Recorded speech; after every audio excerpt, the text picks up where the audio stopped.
Hello, my name is Abigail Ruiz Cristobal. I am a student in Energy Chemical. My teacher is Erika Garcia Dominguez. Today we are going to carry out exercise reactor. Let's start. El día de hoy les voy a explicar un ejercicio sobre el tema de reactores, si bien es el tema que estamos hablando en este semestre. Aquí vamos a tener que un gas apuro a 780 kilopascales entra a un reactor con una velocidad de flujo volumétrico que está representado por este símbolo, igual a 3 decímetros cúbicos sobre segundo a 300 Kelvin. Vamos a calcular la concentración a la entrada o entrada de este gas, que sería representado por este símbolo, y la velocidad del flujo molar alimentado en FDA0, que es la representación del mismo. Ahora tenemos como datos la presión global entrante en kilopascales. Entonces vamos a tener nuestra presión global, que son los 780 kilopascales que tenemos acá arriba. Posteriormente vamos a tener la fracción molar entrante dA, que va a estar representada así, el cual va a estar a 1.0 porque estamos hablando de un gas puro.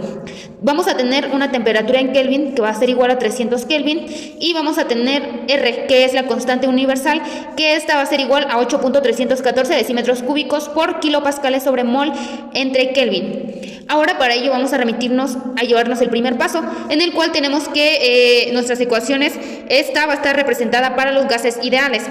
Entonces vamos a tener que la concentración entrante de A va a ser igual a la presión entrante de A en kilopascales sobre la constante universal por la temperatura en Kelvin. Esto va a ser igual a la fracción molar entrante de A por la presión global entrante en kilopascales sobre la constante universal por la temperatura, y esta es nuestra fórmula. Ahora vamos a calcular la concentración, ya que no los pide el problema en la parte de aquí arriba. Vamos a tener ya la fórmula aquí, vamos a deducir los datos. Vamos a tener que 1 va a ser la concentración de la fracción molar entrante de A. Esto va a estar multiplicado por la presión global entrante en kilopascales. Esto, como ya les había dicho, entre la constante universal por kilopascales. Esto va a estar multiplicado por los 300 Kelvin, que es la temperatura. Este nos va a dar un resultado de 0.30 mol sobre decímetros cúbicos. Aquí tenemos nuestro primer dato, que ya encerramos con rojo para que quede bien remarcado. Ahora, en el segundo paso nos piden calcular la velocidad del flujo molar alimentado. Lo único que vamos a hacer vamos a sustituir esa ecuación, y nos va a quedar que la velocidad del flujo molar alimentado va a ser igual a la concentración entrante en mol decímetros cúbicos por la velocidad del flujo volumétrico. Vamos a sustituir los datos. Tenemos la velocidad de flujo molar, y aquí tenemos esta, que va a ser la concentración. Vamos a sustituir este dato en la parte de acá abajo por los 3 decímetros cúbicos, que esto es igual a el flujo volumétrico.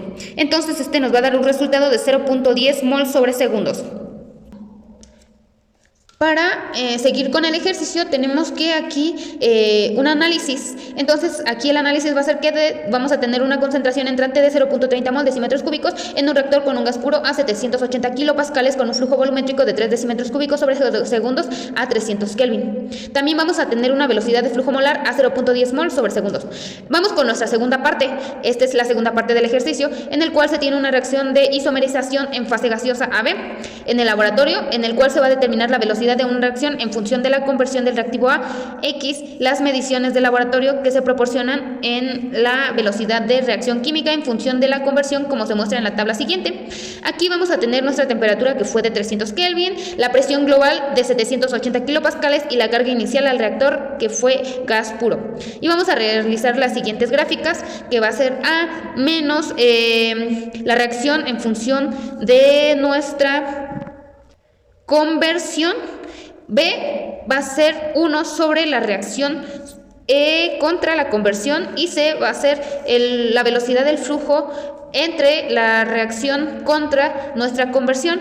Una vez hecho estos, vamos a obtener los siguientes datos. Como ya les había dicho, para A vamos a obtener de los datos de 0.45 a 0.05. Para B vamos a tener datos de 2.2 a 20. Y para C vamos a tener datos de 0.22 a 2. Ahora, haciendo el análisis de esa segunda parte, vamos a tener que se obtuvieron los resultados para las gráficas de A a C contra la conversión de 0 a 0.8, y vamos a remitirnos a llevar a nuestra tercera parte, en el cual vamos a tener 3 gráficas. Nuestras gráficas va a ser A y va a ser B. Esto es en relación a los datos de nuestras tablas que ya les había mostrado aquí. Entonces, si ven, son gráficas parecidas. Pero aquí lo que tenemos es que vamos a trabajar más con la gráfica número 3, por lo cual vamos a seguir con el siguiente ejercicio, que es que en la reacción descrita anteriormente debe conocerse un reactor CCTR, el volumen cuando la velocidad de flujo molar es de 0.4 mol sobre segundos. Y vamos a tener que el inciso A nos pide los datos de la tabla anterior y la gráfica 2, en el cual vamos a calcular el volumen necesario para lograr una conversión del 80% en un CCTR. También nos piden sombrear el área de la gráfica C, en el cual nos va a indicar el volumen necesario para un CCTR para lograr una conversión del 80%. Ahora, para obtener la parte número 1, vamos a hacer una conversión del 80%, en el cual ya les había mostrado anterior aquí, en esta tabla, que va de 0 a 0.8, que es la conversión.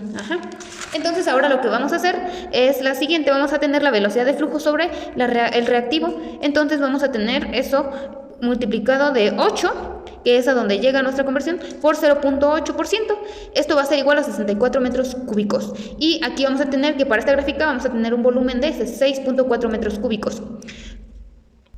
Ahora lo que nos pide es sombrear el área de la gráfica. Entonces, como tenemos unos datos que van de 8 a 8, vamos a sombrear toda esta parte, en el cual nosotros tenemos este dato de 2, porque aquí nos dio el dato de 2. En el flujo menos el reactivo sobre la conversión. Este es nuestro dato que ponemos aquí, y todos estos datos, si ustedes se dan cuenta, están reflejados aquí, por lo cual vamos a sombrear toda esta área, y aquí tenemos que va a ser de 2 a 2.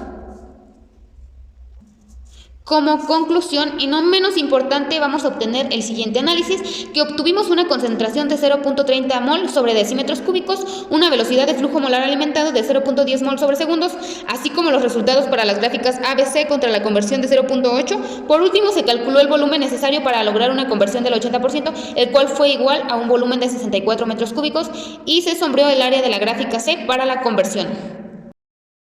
Conclusiones. Por motivos de tiempo tuve que explicar esto de forma muy rápida. Muchas gracias por su atención y su comprensión.